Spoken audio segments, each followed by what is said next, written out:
ETF index mutual funds నేర్చుకుని stock మార్కెట్లో రాణించాలనుకుంటున్నారా? వెంటనే ఈ నెంబర్కి కాల్ చేయండి. నమస్తే, welcome back to Suman T. Present మనతో పాటు ఉన్నారు life coach and marriage counsellor Vasudhara గారు. మేడంతో మాట్లాడండి. నమస్తే మ్యామ్. నమస్తే నవీన. నన్ను ఒక టీనేజర్ ఉన్నటువంటి ఒక ఫాదర్, అంటే డాటర్ ఉన్నటువంటి ఫాదర్ అమ్మాయితో బాండింగ్ అనేది ఎలా మెయింటైన్ చేయాలంటారు? అంటే ఒక్కతే కూతురు, సరే ఒక్కతే కూతురు కదా, నేను గారాబంగా చేస్తాను, ప్యాంపరింగ్ చేస్తాను, ఇంకా నాకు ఎవరు లేరు, పాపే కాబట్టి ఏది అడిగినా మనం కొనివ్వాలి, ఏది అడిగినా మనం ఇవ్వాలి, ఎక్కడికైనా వెళ్తారని పంపించాలి అన్నీ. ఇంకా సరే ఇంత ప్రేమగా చూస్తున్నాడు కదా ఫాదర్, మరి అమ్మాయి ఏదైనా రేపొద్దుట సమస్య వస్తే తనకి మరి ఫాదర్తో షేర్ చేసుకుంటుందా? అంత ప్యాంపరింగ్ చేస్తున్నాడు కదా తండ్రి, మరి షేర్ చేసుకుంటుందా అంటే ఏం చెప్తారు? ఇక్కడ ఒక విషయం గమనించాలమ్మా. ప్యాంపరింగ్ అని మీరు దేన్ని అంటున్నారు? మెటీరియలిస్టిక్ గా అడిగినవన్నీ కొనివ్వటాన్ని మీరు ప్యాంపరింగ్ అంటున్నారా? తను అడిగిందల్లా చేయటాన్ని మీరు ప్యాంపరింగ్ అంటున్నారా?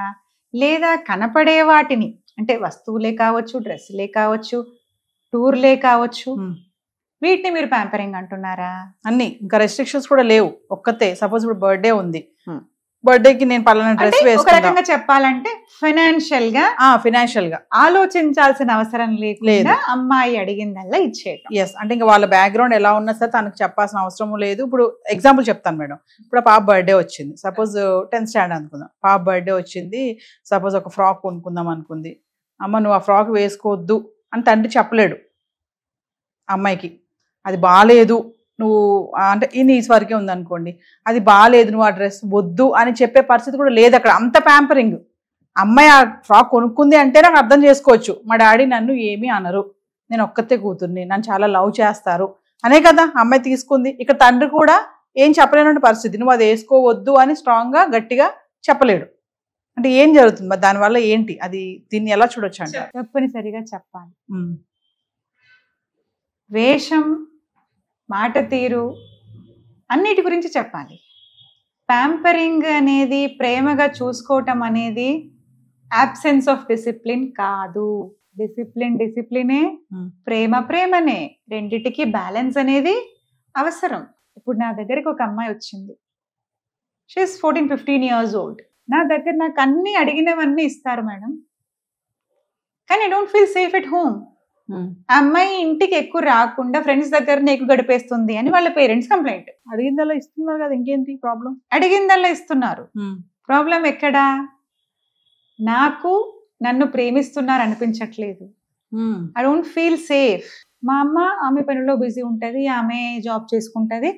నేను ఏది అడిగినా అసలు వద్దనరు.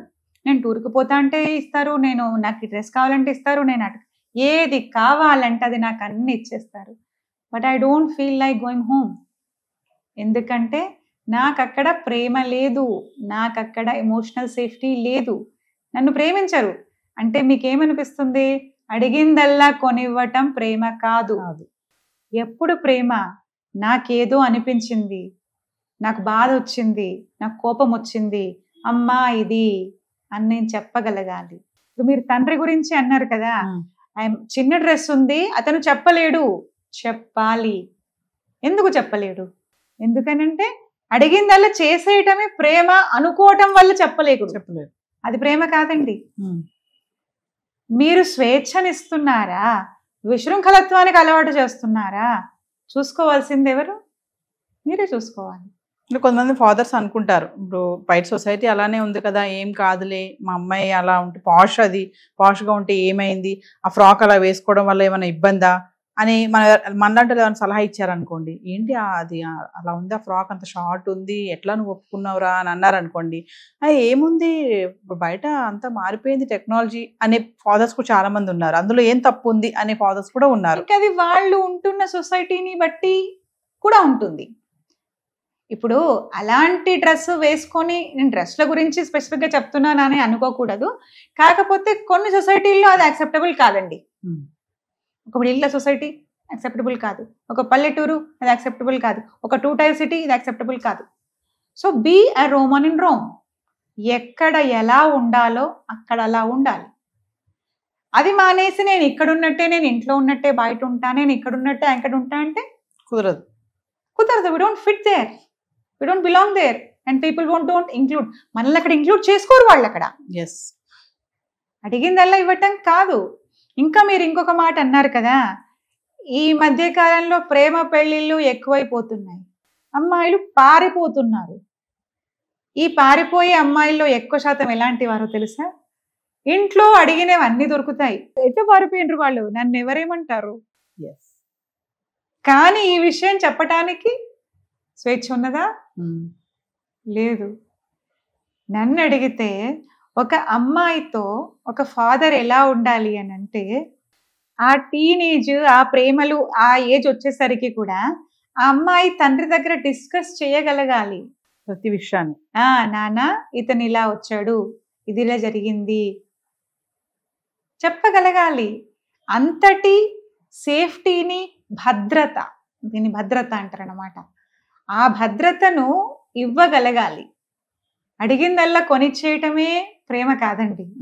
డిసిప్లిన్ ఉండాలి, భద్రతను ఇవ్వగలగాలి, దట్ టు ఎమోషనల్ భద్రత. కొంతమంది పేరెంట్స్ ఇప్పుడు భయపడుతున్నారు మేడం, గట్టిగా ఏమన్నా అంటే ఏమైనా జరుగుతుందేమో, మనం చూస్తున్నాం బయట చాలా, సో అలా మాట్లాడలేము అని చెప్పేసి కొంతమంది సైలెంట్ అయిపోతున్నారు. ఎందుకు వచ్చిందిలే, ఏదన్నా అప్పుడు చూసుకుందాంలే అని దాని కొంచెం అక్కడికి వాయిదా వేసేస్తున్నారు.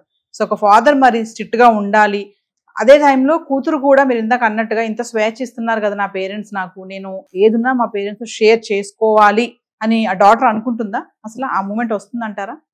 కంట్రోలింగ్ కి, ప్రొటెక్షన్ కి తేడా తెలుసుకోవాల్సింది పెద్దలు, తెలియచెప్పాల్సింది పిల్లలకు.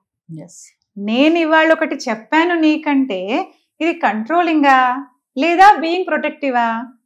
ఒక సందర్భం చెప్పాలంటే, ఒక 2 రోజుల క్రితం మా అమ్మాయి ఇప్పుడు 11th క్లాస్లో ఉంది. ఆ అమ్మాయి దాండియా నైట్కి వెళ్తా ఒక సొసైటీకి అని చెప్పింది. వాళ్ళ నాన్న వద్దనేసారు. అప్పుడు వద్దన్నారు. ఆ అమ్మాయి నేను చెప్పాను పాప వద్దన్నాడు నన్ను అని. ఇమీడియట్గా నేను చెప్పాను, baby that is not restricting, that is protection. నీ ఫ్రెండ్స్ ఉన్న సొసైటీలో అయితే వాళ్ళ పేరెంట్స్ ఉంటారు, something. At the same time I told him, మీరు ఎందుకు చెప్పారు ఈ విషయాన్ని అమ్మాయికి చెప్పండి. సో నేను ప్రొటెక్ట్ చేస్తున్నానా, కంట్రోల్ చేస్తున్నానా విషయం నాకు తెలియాలి. తెలుసుకొని నేను ఆ పిల్లలకు కూడా చెప్పగలగాలి, ఇది కంట్రోలా ప్రొటెక్షనా అని. ఎప్పుడైతే నేను చేసే ప్రొటెక్షన్ వాళ్ళు కంట్రోల్గా పర్సీవ్ అవుతారో రెబెల్గా తయారవుతారు. వాళ్ళు రెబెల్గా తయారైతే మీరు అన్నట్టు అవాంఛనీయమైన ఘటనలు జరుగుతాయి. అంటే ఇక్కడ ఎక్స్ప్లెయిన్ చేయలేకపోతున్నారంటారా? ఈ ప్రొటెక్షన్ కంట్రోలింగ్ అనేది కమ్యూనికేషన్ సరిగ్గా లేకపోవడమే దీనికి కారణం. Thank you.